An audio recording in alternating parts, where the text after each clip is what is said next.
membongkar kemunafikan para pengasong khilafah. Koar-koar khilafah berjaya selama 300 tahun. Gerombolan mereka jelas telah mengingkari hadis Nabi yang mengatakan khilafah hanya bertahan selama 30 tahun yang diakhiri dengan wafatnya Sayyidina Ali.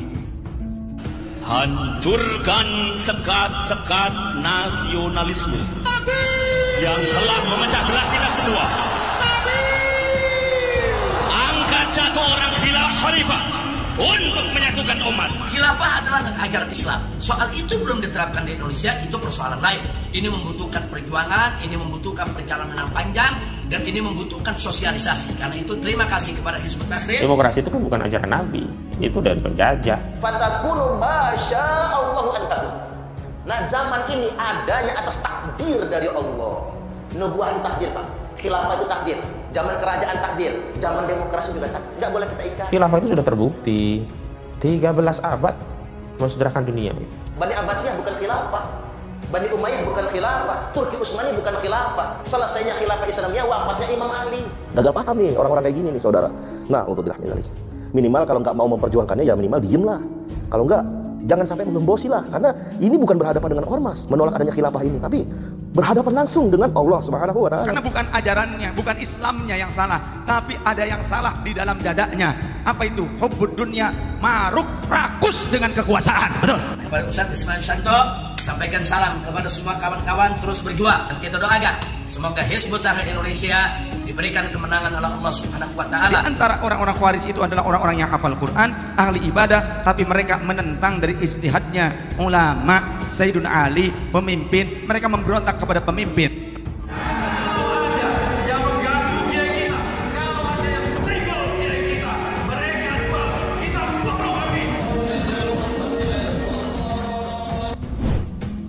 Bangsa Indonesia nampaknya harus semakin waspada dengan si Tonggos Khosinuddin yang semakin gencar mengkampanyekan ideologi lapar dengan menonjolkan ajaran kelompok Khawarij pembunuh Sayyidina Ali. Si Tonggos Khosinuddin ini nampaknya memang sudah benar-benar terpapar dengan ajaran Khawarij, atau bahkan mungkin dia memang merupakan agen dari kaum Khawarij yang sengaja disusupkan ke Indonesia untuk merusak kedaulatan bangsa dan negara. Hal ini tentu bukanlah berlebihan, karena bisa dilihat di kanal YouTube miliknya. Hampir semua paparannya dalam mengkampanyekan khilafah. Semua argumennya merujuk kepada ajaran Khawarij yang jargonnya adalah kembali ke hukum Allah. Kita semua umat Islam tentu tahu bagaimana bahayanya ajaran Khawarij, berdalih menggunakan Al-Quran dan juga hukum Allah untuk menghalalkan darah sesama umat Islam yang dianggap tidak sepaham dengan kelompoknya. Bahkan Sayyidina Ali yang merupakan menantu dan juga keponakan baginda Nabi yang dijuluki oleh Nabi sebagai gerbangnya ilmu, oleh kaum Khawarij dianggap kafir dan mereka bunuh hanya karena beliau menggunakan hukum kesepakatan manusia dalam menyelesaikan masalah. Pemaparan si Tonggos Khosinuddin yang mewajibkan tegaknya khilafah dengan alasan karena tidak ada hukum selain hukum Allah jelas merupakan ajaran dari kaum Khawarij yang sangat berbahaya.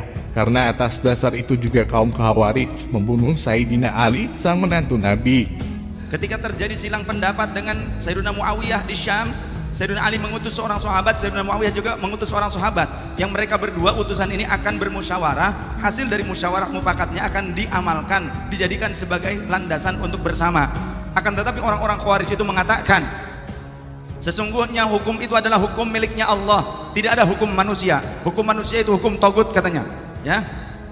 Inil hukmu illa lillah. Kemudian di Al-Quran juga ada perintah inil hukmu illa lillah, tidak ada hukum selain hukumnya Allah.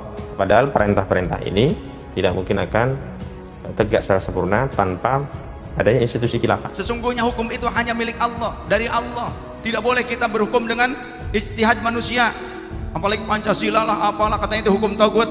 Undang-undang dasar juga dianggap hukum togut. Menurut mereka itu sudah ada pada masa baginda Sayyidina Ali karramallahu wajhah. Mereka menganggap hasil ijtihad itu adalah produk-produk togut, bukan hukumnya Allah dan tidak boleh diikuti. Menurut mereka demikian. Jenis manusia seperti si Tonggos Khosinuddin beserta gerombolannya ini memang sudah ada sejak zaman Sayyidina Ali. Dari pemaparannya yang gencar ia lakukan, ia memang sejenis dengan kaum Khawarij yang telah memerangi dan juga membunuh Sayyidina Ali, sang menantu Nabi. Kita tahu gerombolan mereka tidak segan menyesatkan, bahkan mengkafirkan kelompok umat Islam lain yang tidak sepaham dengan gerombolan mereka. Ditambah lagi jargonnya yang kembali kepada hukum Allah. Tidak ada hukum lain yang wajib dipatuhi selain hukum Allah. Jelas merupakan ajaran Khawarij yang kini sudah terang-terangan mereka gembar-gemborkan, merasa dirinya manusia paling suci dan paling benar di hadapan Tuhan. Gembar-gembor memperjuangkan khilafah, padahal kenyataannya itu hanyalah kedok untuk mencapai ambisi kekuasaan semata. Khilafah itu sudah terbukti 13 abad mensejarahkan dunia. Al-khilafatu fi ummati talatuna sana. Zaman khilafah di tengah-tengah umatku hanya 30 tahun. Tsumma mulkun, lalu diganti dengan kerajaan. Ini dari Nabi loh Pak. Jadi jangan ngayal khilafah itu kelamaan gitu. Hanya 30 tahun. Bani Abbasiyah bukan khilafah, Bani Umayyah bukan khilafah, Turki Utsmani bukan khilafah.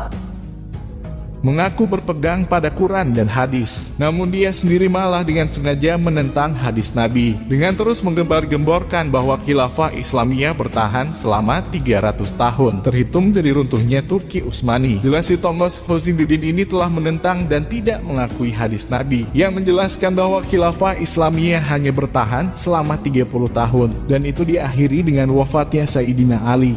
Manusia munafik memang si Tonggos yang satu ini. Dari situ saja sudah sangat jelas bahwa apa yang dia perjuangkan sama sekali bukan berdasarkan apa yang diajarkan oleh baginda Nabi. Yang dia lakukan sesungguhnya hanya ingin meraih kekuasaan menggunakan cara kotor, yaitu membungkusnya dengan baju agama. Ingin mengganti sistem negara dengan khilafah, jelas merupakan upaya memberontak kepada negara, yang lagi-lagi perbuatan itu sangat dilarang oleh Nabi. Maka sangat bullshit si Tonggos Khosinuddin ini jika selalu koar-koar mengatasnamakan mengamalkan ajaran Nabi. Demokrasi itu kan bukan ajaran Nabi, itu dari penjajah. Harusnya hari ini kita berjuang untuk menegakkan khilafah. Karena khilafah inilah yang akan menggusur sistem demokrasi yang zalim tadi. Afala nunabidhuhum, ketika kami memiliki pemimpin yang tidak kami sukai, mereka juga tidak menyukai kami, saling melaknat satu sama lain, bolehkah kami memberontak kepada pemimpin yang seperti itu? Rasulullah menjawab, lah, jangan kalian memberontak. Ma'aqamu fikumus sholat, selama mereka masih mendirikan sholat, terlihat di tengah-tengah kalian mereka masih melakukan sholat. La, sampai 2 kali Rasul menjawab, jangan kalian memberontak. Ma'aqamu fikumus sholat, selama mereka masih mendirikan sholat tengah-tengah kalian. Memberontak kepada negara merupakan perbuatan yang sangat dilarang oleh Nabi. Maka sangat munafik si Tonggos Khosinuddin ini yang selalu koar-koar mengamalkan ajaran Nabi, namun terus ingin melakukan perbuatan yang sangat dilarang oleh baginda Nabi. Segenap anak bangsa beserta umat Islam yang masih teguh berpegang pada ajaran Ahlussunnah wal Jamaah tentu tidak akan tinggal diam dan siap mengubur mimpi si Tonggos Khosinuddin bersama gerombolan kaum neo-Khawarijinya yang ingin menghancurkan Indonesia dan menggantinya dengan khilafah. Karena seperti apa yang dilakukan oleh Sayyidina Ali. Ketika kaum Khawarij melakukan pemberontakan kepada negara, perintah Sayyidina Ali adalah menumpas mereka sampai ke akar-akarnya. Bagaimana kalau ternyata ada yang memberontak walaupun mereka membawa tadi seperti mushaf yang tadi, kata Sayyidina Ali, lanjutkan, desak mereka, ambil mushafnya, mereka dusta. Harusnya hari ini kita berjuang untuk menegakkan khilafah. Karena khilafah inilah yang akan menggusur sistem demokrasi yang zalim tadi. Baginda Rasul mengatakan, man atakum, siapa orang yang datang kepada kalian, wa amrukum jami'un ala rajulin wahidin, sedangkan kalian sudah sepakat memilih pemimpin yang terpilih di antara kalian, hasil pemilu yang sah, kalian mendapatkan pemimpin yang terpilih, akan tetapi datang seseorang yang yuridu ayyashukka asakum, berupaya untuk mematahkan tongkat-tongkat kepemimpinan kalian, ayu farriqo jama'atakum, atau berupaya untuk memecah belah persatuan kalian, maka konsekuensinya apa? Faktuluh, lawan, tindak tegas.